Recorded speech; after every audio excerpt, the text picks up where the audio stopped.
the Sony PlayStation Portable, or PSP. I'm going to show you today how to take one of the best handheld consoles of all time and make it go from this to brand new. Here we go.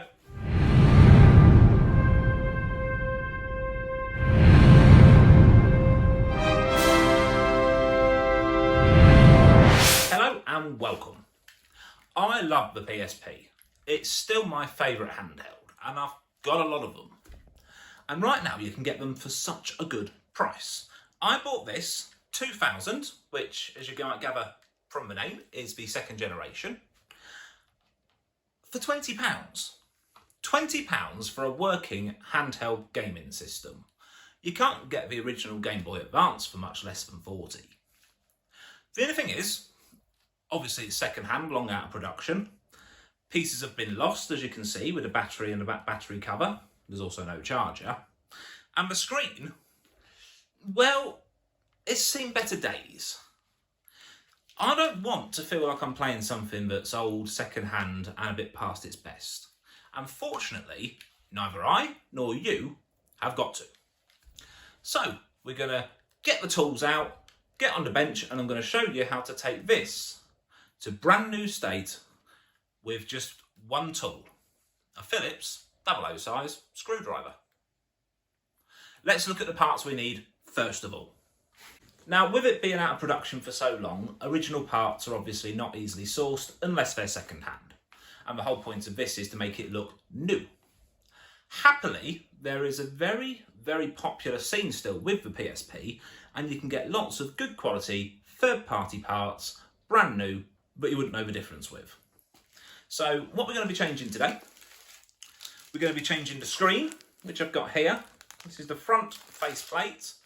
It is completely brand new. It's got the same logos and everything as you would expect from the original. You won't be able to tell that this is third party when it's fitted, and it's going to be beautiful and clear. No marks, no scratches, no dents. I'm also going to change the thumbstick because being a white console, that's a little bit worn and I want a nice new one. I also have a new battery cover and of course a new battery. I've got all these from eBay. I'm just going to quickly show you how much they all cost me.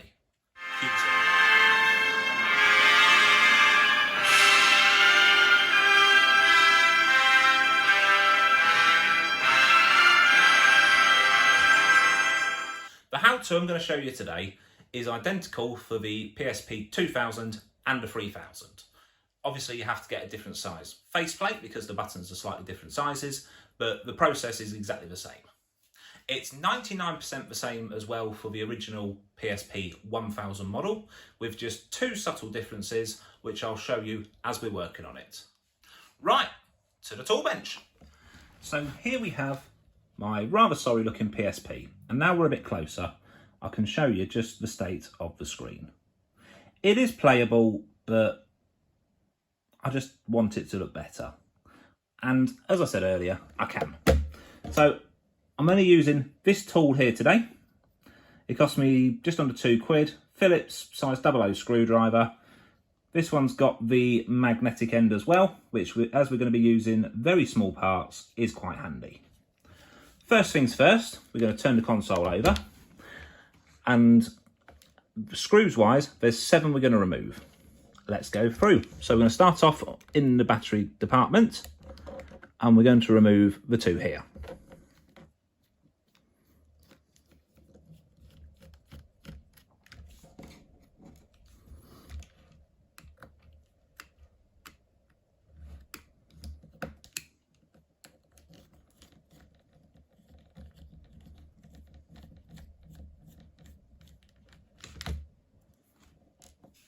Next, we're going to remove the bottom screw, which is just here.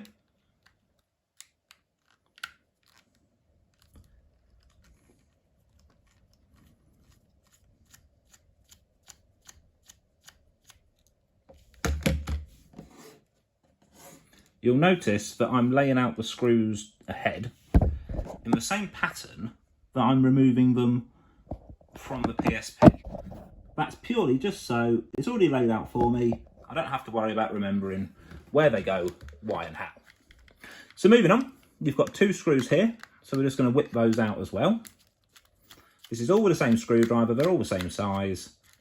Very, very quick job. When I first did one of these, the hardest thing was just finding every single screw. And then finally, if you look at the top here, you've got 2 small Phillips screws here, and they need to come off as well. All of these, all they do is hold in the front faceplate, which of course we're going to change.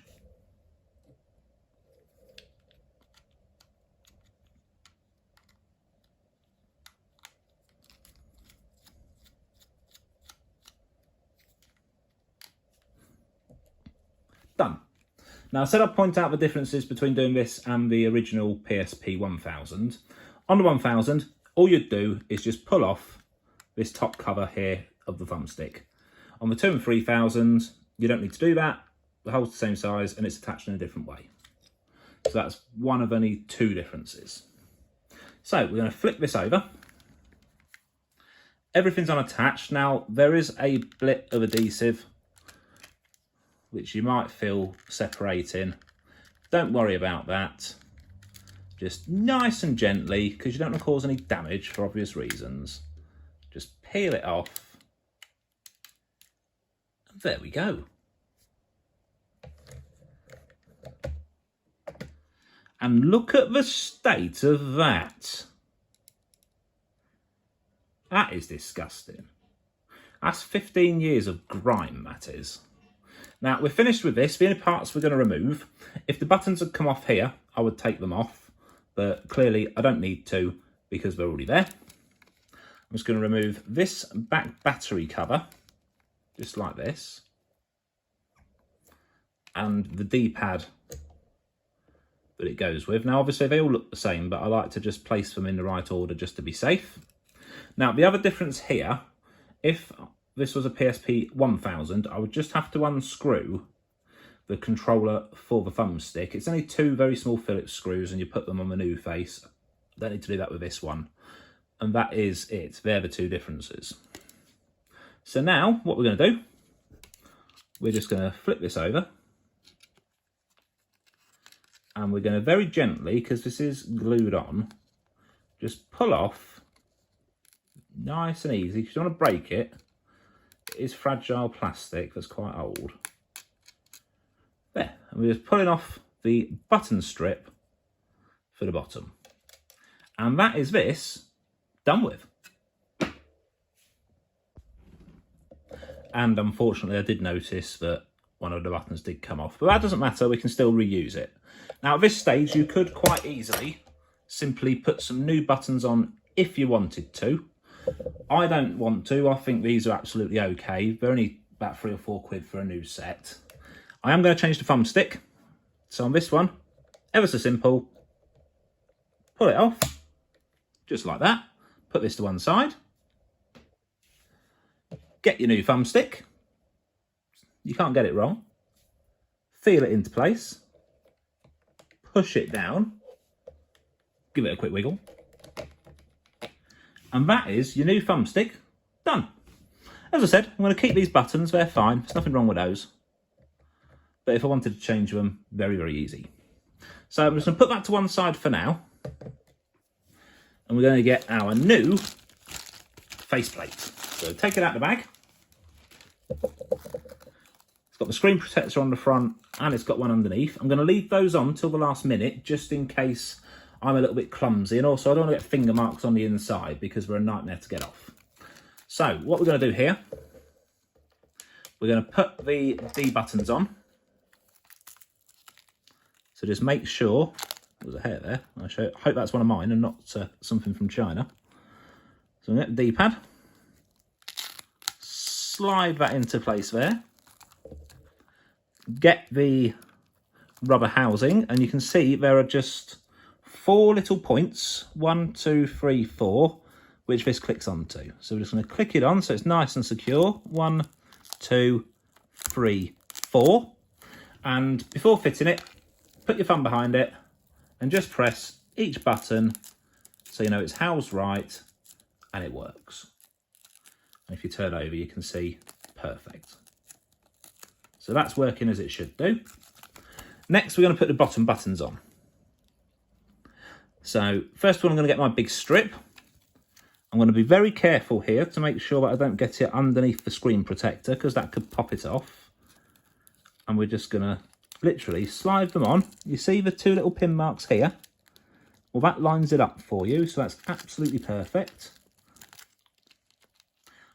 Now, obviously, we don't have any adhesive, and I don't normally use any, but that's why it can ping off a little bit. So let's just do it again. Just like that, absolutely perfect. And that will pressure fit on. You don't need to worry about gluing or anything like that. And if we turn it over, you can see that's perfect. And the loose button that has come off the strip, we just put that on loosely as well. And there we go. That is ready to be reattached.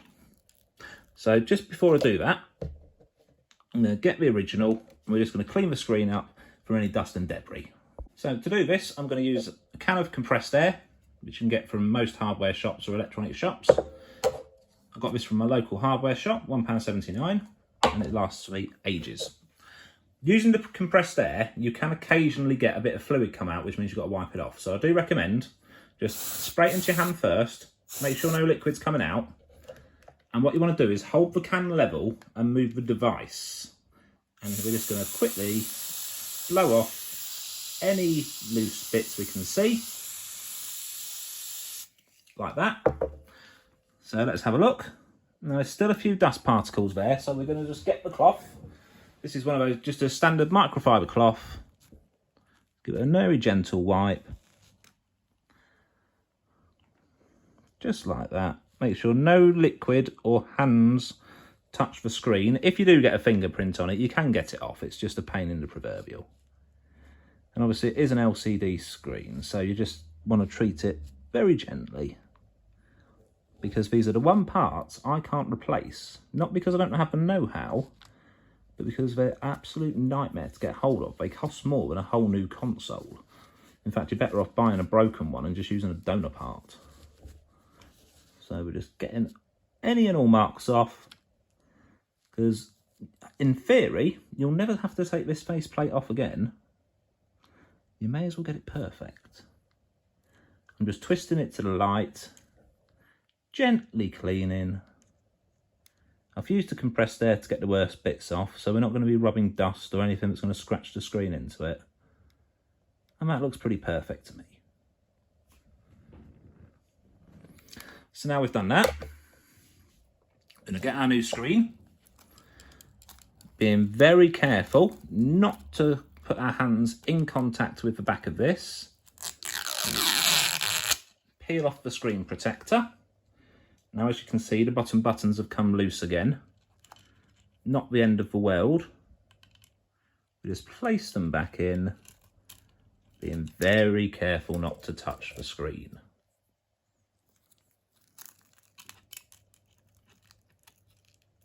This is the most fiddly part, actually, this little button strip.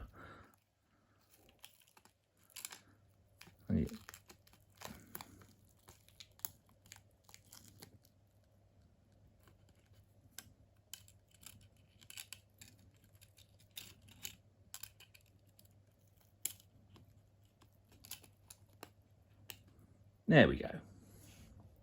I've been very careful not to come in contact with that screen. Now we're going to get this. We're just going to turn it upside down and push it on. I've still left the front screen protector on for the moment, because in case anything slips, like these bottom buttons have indeed done. So we're just going to quickly take it off. I did say to you, this is the most fiddly part, didn't I?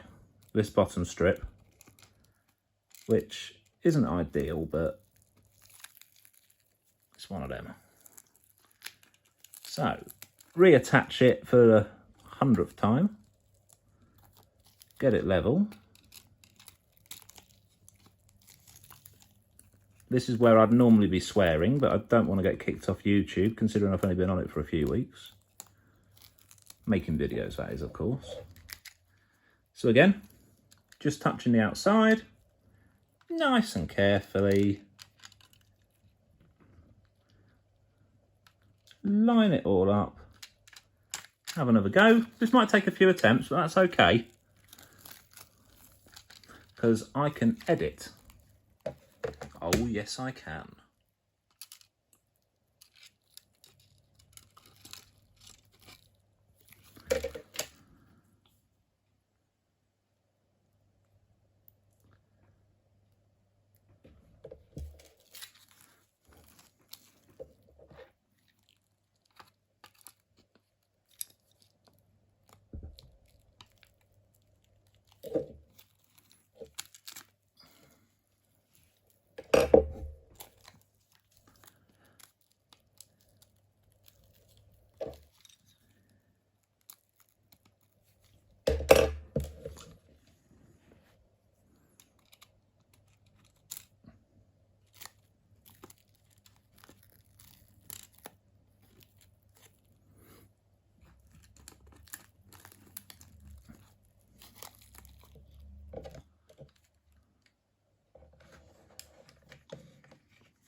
There we go, nice and careful. Now this will flop down, so you just line up the circle button,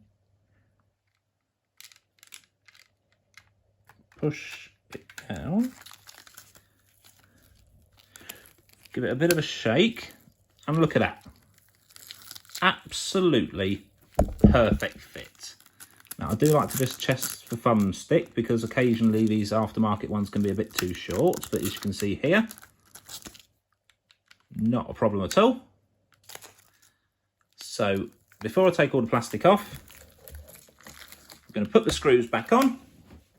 It's just reversing exactly what we did earlier.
There we go. Now you don't want to do the screws up too tight, because obviously you are just screwing into plastic. Good practice, just have a look round the edge. Make sure there's not any gaps, because that could mean you missed the place to screw into. As you can see, that's absolutely perfect. No gaps of any kind. All nice and secure. Take off that front cover. There's another screen protector here. We're going to very gently just peel this off.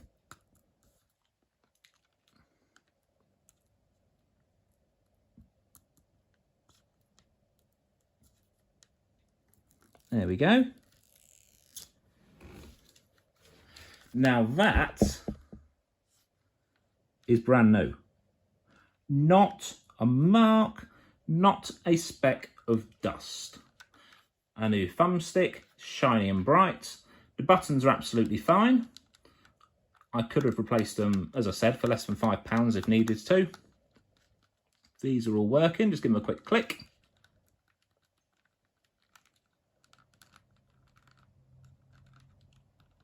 Spot on. Last thing we need to do get our new battery.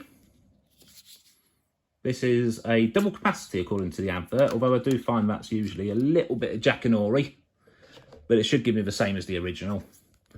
Our new backlight cover, which just clicks in, just like that.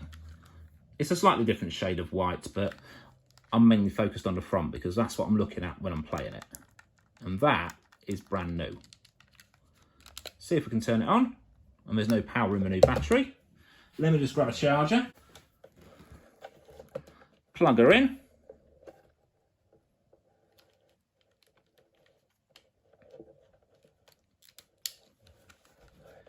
Turn her on. I can hear it booting. And look at that. Absolutely perfect. Don't worry about that screen. If you let your battery die or you change it, you'll always get that. I don't bother updating it because I quite often let the batteries go flat. And yeah, I couldn't be more happy with that. And the good thing is, I've done this on dozens of these already. Now, I bought this for 20 quid and I could easily get £50 for it on eBay. It's a small profit after the cost of the parts. Well worth it. But I love the PSP. So this one is going in the collection. And there we have it, ladies and gents. The old has become the new. Now, full disclosure, you can change the back panels if you want to, but it's a hell of a faff. You have to basically take everything apart, so you strip it back to parts only. I've done it once. It took nearly 2 hours. It was not fun. I don't intend to do it again because, as I said, all I care about is the front, which I'm looking at. I'm really happy with this. It is something that anybody can do. Piece of cake. Honestly, if I can do it, you can. And it just enables you to take something right into 2022 and beyond, and you feel like you've got something brand new. Remember, it's only cost me 20 quid, plus parts. Hope you enjoyed that. If you did, stick around. I've got plenty more videos coming. All you need to do, watch this space. See you soon.